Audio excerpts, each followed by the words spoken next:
Cat के registrations आज से लाइव हो चुके हैं and now you are a part of the final race, जहां पे आपके पास गिनती के दिन बचे हैं और दाव पे बहुत कुछ है।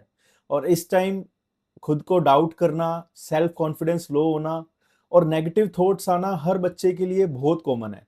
आप आने वाले टाइम में अगर 70 परसेंटाइलर बन रहे हो या 99 परसेंटाइलर बन रहे हो, बिलीव मी आज के टाइम पे हर बच्चे को क्लैरिटी नहीं है। हर बच्चा इक्वली घबराया हुआ है अपने अपने लेवल पे कि एग्जाम में क्या होगा। और स्पेशली जब कैट जैसे एग्जाम की बात आती है, जो कि आईआईटी जेई और नीट जैसे एग्जाम्स की तरह नहीं है, जहां पे आपको एक कॉन्सेप्ट पढ़ाया जाता है और उसके बेस पे डिफिकल्टी क्वेश्चंस आते हैं। यहाँ पे कोई कॉन्सेप्ट नहीं है, डीएलआर में कोई टॉपिक नहीं है और वीएआरसी में कोई पैसेज का थीम नहीं है। यहाँ पे आपके टॉपिक्स, आपके क्वेश्चंस, आपके सब क्वेश्चंस कहीं से भी आ सकते हैं। और जनरली पिछले 3-4 साल से पेपर पैटर्न, पेपर डिफिकल्टी भी काफ़ी वेरी कर रहा है। सो इस टाइम पे डिफरेंट डिफरेंट मॉक्स के लिए जब आप अपीयर होते हो, आपका स्कोर लो आता है, तो एक सेल्फ डाउट होना मैंडेटरी है। और जिस बच्चे को सेल्फ डाउट उसी को होगा जो सीरियस है। अगर कोई बच्चा सीरियस नहीं है तो वो शायद अपने मॉक्स के बारे में नहीं सोचेगा, शायद आने वाले टाइम में क्या होने वाला है उसकी क्लैरिटी उसके पास नहीं होगी। तो आने वाले डेज में आप शायद उतने ही एफर्ट्स मारने वाले हो जितने आपके दिमाग में है या जितने आपने सोच रखे थे इस वीडियो को देखने से पहले। बट यहाँ पे मैं आपको एक डिफरेंट पर्सपेक्टिव देना चाहता हूँ, ताकि जो आपके जितने भी एफर्ट्स आप लगाने वाले हो वो सारे राइट डायरेक्शन में हो और हम कोई भी एफर्ट एक गलत डायरेक्शन में ना लगाएं। फॉर एग्जाम्पल, एक बच्चा है जिसने अपने दिमाग में सेट कर लिया कि मुझे हर वीक 3 मॉक देने ही देने हैं। अब उसके पास क्लैरिटी नहीं है बट एक ऑब्जेक्टिव है। वो ऑब्जेक्टिव कहां से आया? उसकी गट फीलिंग से। बट ये एग्जाम में आप समझो, जब जब आप गट फीलिंग के साथ जाते हो, जब जब आपको लगता है कि ये सेट मैं सोल्व कर लूंगा, तब तब आप 99% रॉन्ग होते हो। बिकॉज ये एग्जाम देखने में सब्जेक्टिव लगता है, हर एक वीआरसी की चॉइस आपको लगेगी कि बहुत सब्जेक्टिव है। बट जब आप डीपली एनालाइज करोगे, you will find some reason to select और to eliminate that choice. Same goes in the DLR, same goes in the 22 questions that you face in quants. तो यहाँ पे इंपॉर्टेंट ये बात है कि आप सब्जेक्टिवनेस को छोड़ के ऑब्जेक्टिवनेस कैसे अडेप्ट करते हो। अगर आप सोच रहे हो कि 3 मॉक देने हैं, 3 मॉक विदाउट क्लैरिटी बहुत बेकार हैं and 1 mock with full clarity is much much much important than these 3 mocks without any fundamentals. आप 3 मॉक दे रहे हो बट सीखने को कुछ नहीं मिल रहा, और दूसरी जगह एक टॉपर बच्चा सिर्फ 1 मॉक दे रहा है बट उसको सीखने के लिए बहुत कुछ मिल रहा है। हम मॉक किस लिए देते हैं? You have to ask this question before you dream of 99, you have to ask why 99। Before you dream of giving a mock, you have to ask why I'm giving the mock. Before you start practicing 3 RCs a day, you have to ask कि मैं 3 RCs से वो output निकल के आ रहा है या नहीं आ रहा। I know a person who reads just 5 minutes of short article every day, and I know a person who reads 30 minutes of Aeon article every day. But clarity 5 minute वाले को ज्यादा है। अब मैं ये नहीं बोल रहा कि जो ज्यादा एफर्ट्स डाल रहा है उसको क्लैरिटी कम है। मैं सिर्फ ये बोल रहा हूं कि कई बार ऐसा हो जाता है कि हमारे पास क्लैरिटी नहीं होती, ऑब्जेक्टिव्स होते हैं, एफर्ट्स डालने के लिए हम रेडी होते हैं, but now in the next 90 days हमारे पास उतना चांस नहीं है कि हम ऑब्जेक्टिव के साथ काम करें बट क्लैरिटी के साथ काम नहीं करें।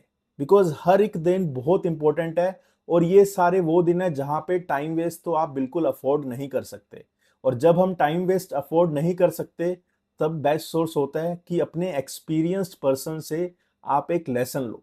मुझे 6 साल हो गए कैट एग्जाम देते देते, और बहुत सारे बच्चों को मैंने पढ़ाया है, ऑलमोस्ट 2000 प्लस स्टूडेंट्स को मैंने टीच किया है पर्सनली। तो मुझे ये पता लग जाता है कि लास्ट 90-120 डेज में अगर आपको रेस, अब रेस का जमाना नहीं है, अब स्प्रिंट का जमाना है। यहाँ पे वही तेज भागेगा, वही दौड़ आगे जाएगा जिसके पास क्लैरिटी होगी। तो जब भी आप एक कोई भी टॉपिक, कोई भी सेक्शन, कोई भी स्ट्रेटेजी को टारगेट करते हो, तो आपको अपने आप से वाई पूछना है, क्योंकि ये वाई क्वेश्चन आपके अंदर बहुत क्लैरिटी लेके आने वाला है। जैसे जैसे आपको क्लैरिटी आएगी वैसे ही मार्क्स बढ़ेंगे। एक टाइम के बाद शायद आप अपने स्कोर को उतना अच्छे से इंप्रूव ना कर पाओ, एक टाइम के बाद शायद आप अपने कॉन्सेप्ट्स को और स्ट्रॉन्ग ना कर पाओ। बट मैंने वो भी बच्चे देखे हैं जो सेम नॉलेज के साथ एक अच्छे टीचर या अच्छी एडवाइस के साथ अपने स्कोर को इम्प्रूव कर लेते हैं। बिकॉज पहले उनको क्लैरिटी नहीं थी, पहले वो मॉक देते थे तो उनको पता नहीं था, पहले वो सेक्शनल देते थे तो उनके दिमाग में टारगेट था कि मुझे सेक्शनल इसलिए देना है बिकॉज मैं टारगेट कर रहा हूं 3 सेक्शनल्स एवरी वीक, बिकॉज मैं टारगेट कर रहा हूं 100 क्वेश्चंस पर डे, बिकॉज मैं टारगेट कर रहा हूं 1 लेक्चर पर डे। बट क्या उससे इंप्रूवमेंट आ रहा है या नहीं आ रहा, this is the real question. अब ये सारी कहानी मैंने आपको डराने के लिए नहीं बताई, मैं इसलिए बता रहा हूं क्योंकि लास्ट के 90 डेज में अगर आप 50% सिलेबस भी कर जाओगे और उससे भी आप 99 परसेंटेज स्कोर कर सकते हो। बिकॉज अगर आप इस एग्जाम को अच्छे से समझोगे तो वीएआरसी में कुछ बहुत बड़ा पहाड़ नहीं है। वीएआरसी में जो आपको एक स्किल पे काम करना है, जो रियल स्किल आपके काम आएगी, वो आएगी कोहर्सिवनेस, वो आएगी पैसेज को समझना और पैसेज को ब्रेक करना। उसमें कभी भी आप एक fix number of RCs, fix number of Aeon articles target मत करो। जो चीज से आपको लर्निंग मिल रही है आप वो चीज पे फोकस करो। मुझे हिंदू के आर्टिकल से लर्निंग मिलती थी, तो मैंने कभी भी एयोन एसेज, कभी भी फॉरेन वेबसाइट्स पे मैं नहीं गया, बिकॉज मुझे पता था कैट का जो आरसी आता है वो 500 या 600 वर्ड्स का आता है, उसमें जो डिफिकल्टी होती है वो एयोन वाली नहीं होती। शायद सोर्स एयोन हो सकता है, बट पढ़ने के बाद अगर वो मुझे समझ आ रहा है तो मुझे लगता था कि मैं अगर हिंदू आर्टिकल्स भी पढ़ूंगा तो मेरी डेली रीडिंग हैबिट उससे बनी रहेगी और मैं बोर भी नहीं होऊंगा, अपने करंट अफेयर्स के साथ टच में भी रहूंगा।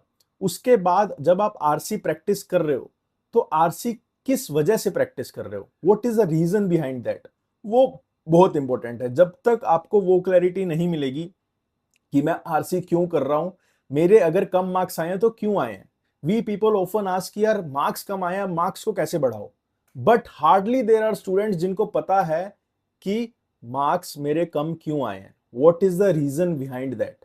तो वो समझना इज वेरी वेरी इंपॉर्टेंट, उसके बिना आपको क्लैरिटी नहीं मिलेगी। Same goes in the DILR.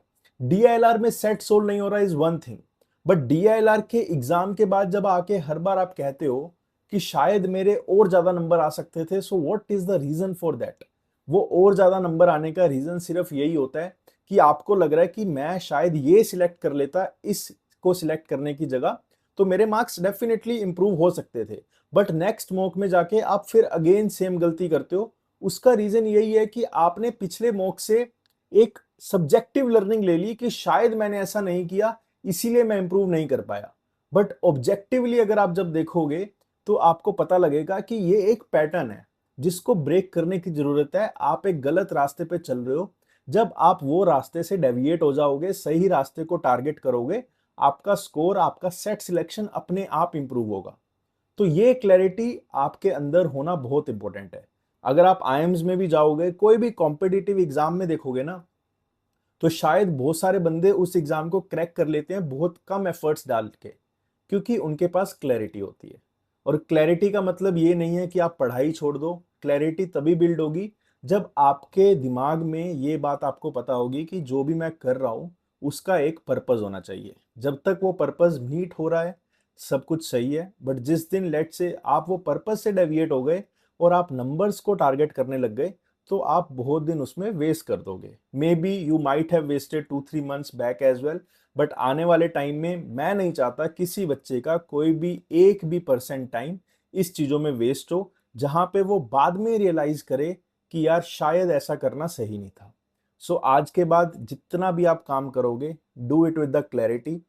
Exam में रिजल्ट भी आएगा, मॉक्स में भी रिजल्ट आएगा, और अगर रिजल्ट नहीं आया तो नेक्स्ट मॉक के लिए आपको एक सब्जेक्टिव नहीं बल्कि ऑब्जेक्टिव व्यू पॉइंट मिल जाएगा कि इस मॉक में क्या गलत था। So just target that and focus on your mocks and preparation. Good luck for CAT 2026। Thank you.